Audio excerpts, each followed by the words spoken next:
अरे होलिया में उड़े गुलाल पत्थर की होलिया में उड़े गुलाल। अरे माई बहुत जोर के भूख लागल बता नहीं खाना दे। अरे बिटवा हर दम कृष्ण कन्हैया बन के घूमत रहबा, कोनो काम काज करबा की ना? अरे माई बैठा देखा, जेकर बाप फौज में ओकर बेटा मौज में। अब बाबूजी फौज में काम करबे करेलन। हाँ, और आजकल जौन स्थिति चलता, एक दिन हिंदुस्तान पाकिस्तान की लड़ाई होकबे करी। हाँ। और मान ले माई कि बाबूजी कम से कम 50-60 पाकिस्तानी के तो मरबे करी हन। हाँ। ओकरे बाद शहीद हो जाई। अरे लेकिन माई बाकी सरकार द्वारा जो हमने के पेट्रोल पंप मिली ओ में सोच कि हम भरे तेल अतः की नहीं है पैसा।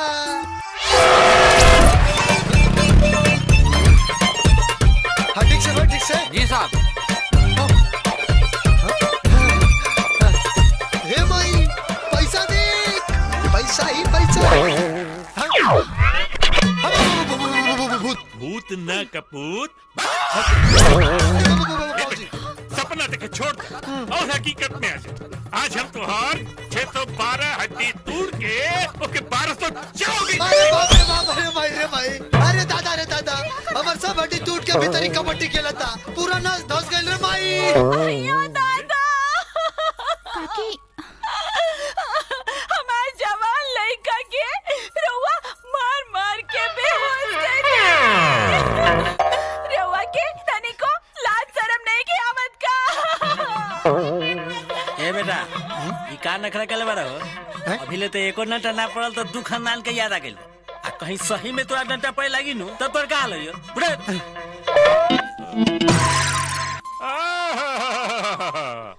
ए हमार लाल, हमरे उच्च कुल के नीच चिरा। देखा आज हम का करी ले तोहार हाल। खुर्शीद भाई का जवन टैक्सी बा, आज से तू चले टैक्सी? पैसा कमाईबा, पैसा कमा के घरे ले आईबा, तब तू खाना खाईबा। अरे बाबूजी देखा, एगो फौजी के लड़का नौकरी करी तो लोग बुराई करी, बाकी जब ऐस में कैश उड़ाई तब बड़ बाप के बेटा का है बाबूजी। और ये छोट का मेरा और बेइज्जती हो। कौनो बेइज्जती न होई बेटा, कौनो बेइज्जती न होई। मेहनत और ईमानदारी से जवन काम करल जाला ना, उमे कौनो बेइज्जती न होला।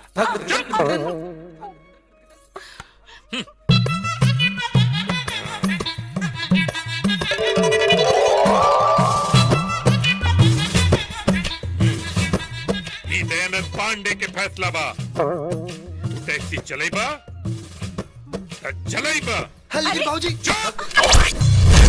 अरे यार मोच्छड़ बाप की फैसला बा का कि ड्राइवर बन के टैक्सी चलावे के पड़ी। अच्छा ये मान तक करता है कुर्सी चिच्चा के चीचा ना मर्दे, छीछा बाड़े। हाँ। अरे पूरे गांव के लइकन के उंगली चुंगली करत रहल। हाँ। ए राजा तू टैक्सी ले लेबा तो तोरो टैक्सी में उराजा हिंदुस्तानी के जैसन एगो हीरोइन बैठी। अच्छा और गाई का गई हो?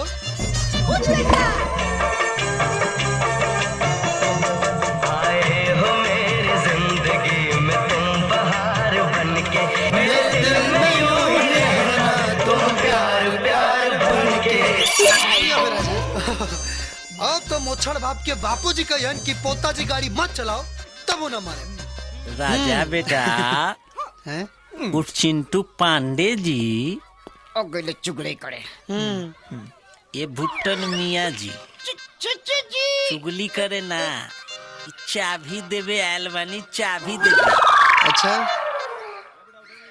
हम तोहरा सारा लोग के भला चाहिला। अच्छा हम तो इहे चाहिला कि गांव के जितना लड़का बा सब अपना पैर पर खड़ा होके तो खड़ा तो बानी जा।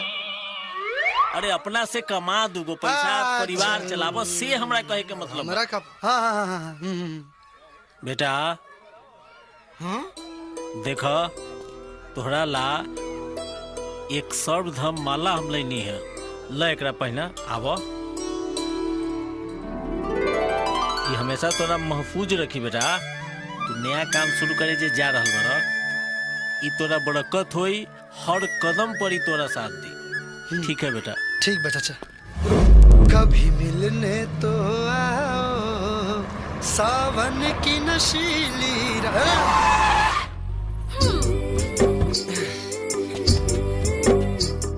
जी राजा, ब्रेक ऐसन लगैलो कि माटी कोड़ा गई।